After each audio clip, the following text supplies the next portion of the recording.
Hi there, welcome back to my channel. This is Chris. I hope you're doing great. Today we're going to talk about the Fujinon 18 to 120mm f4. This is a very interesting lens. At first I was a bit like, whoa, what is this thing? And then I got to learn a little bit more how to use it. And I think it's very interesting for those that want to do photo and video, but mostly video. And I'm going to tell you why in just a sec.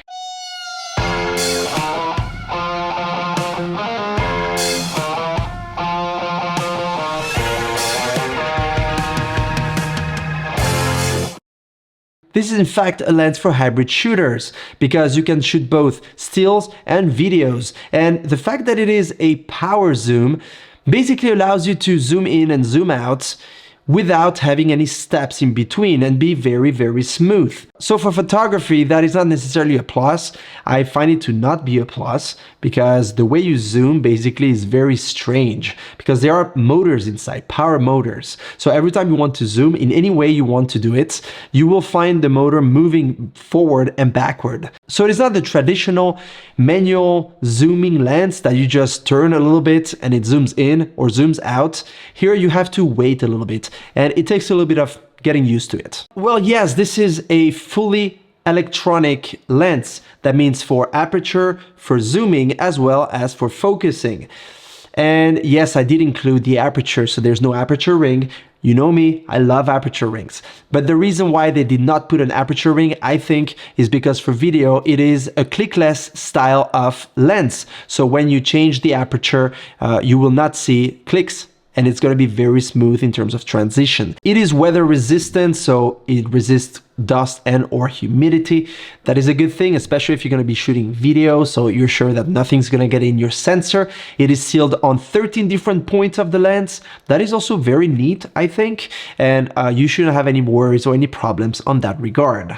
In terms of minimum focusing distance, we are at 60 centimeters, which is very, very short. In fact, this is an 18 to 120mm lens, and the fact that it doesn't zoom out, there's no moving parts basically outside of the lens. So when you zoom, everything happens inside the lens. That is very useful because when you want to zoom in and you're that close to your subject, you can do so. In terms of bokeh, I find it very nice, very creamy, a good separation from the background, especially when you shoot at 120mm, obviously. Even though it's f4, I'm going to show you a bunch of photos that I shot here so you can see for yourself. I was at an expo of a friend's statues. They're artists and they make statues. So I took advantage of having this lens for a short time and to use it to take some nice shots.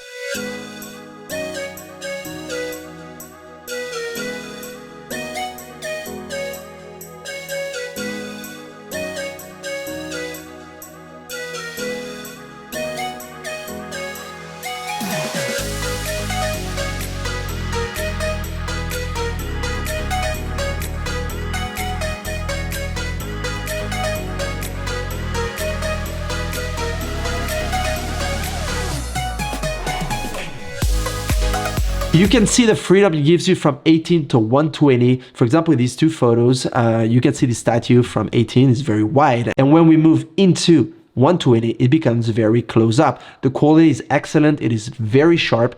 Focusing wise, it is great. Now do remember that you will need to upgrade your X-T3 or X-T4 to the latest software so that you can use this lens on it. Let's now talk about the 4 different ways you can control your power zoom. First way is by using the speed sensitive focusing ring. That allows you to control how fast you want your focusing to happen, and you're the one controlling that depending on how fast you will turn that focusing ring. The second way is by using a rocker ring that adjusts the zoom or the focus at different rates. By the way, there's a little button on the side of the lens that allows you to switch between zoom and focus. There's a dedicated TW toggle on the side of the lens, which by the way stands for tele and wide, so you can choose between zooming in or zooming out. The thing about this is that either you press and you zoom, or you press it for a little bit, you let it be, and it's going to keep zooming by increments of roughly 3mm each time. So it's going to take about 30 seconds to zoom all the way in from 18 to 120. And you can see that in this example.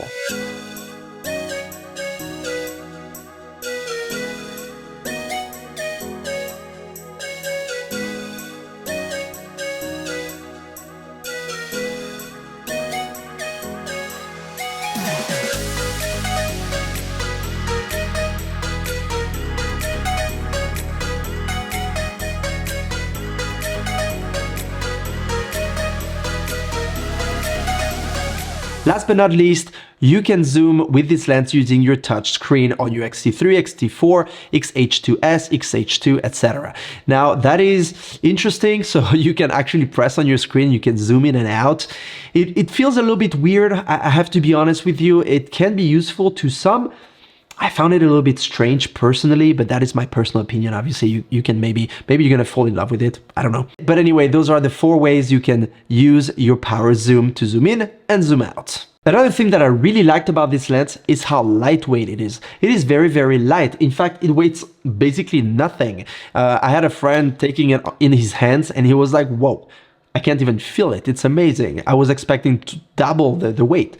And in fact, I was very surprised too. So if you want something lightweight to bring around with you, this is the right lens for you. Now, at first, I thought this lens was weird in terms of, I don't know, it was a bit of a throwback in those days when, you know, the little pocket point and shoot cameras, when you zoom in and out using a little button. I felt the same way. But I think for those of you that want to have a lens that's very versatile from 18 to 120, that opens all the way to f4, constant aperture throughout the lens, and that you can really take with you and you can use it for photos and videos, I think this is a great lens. Why not?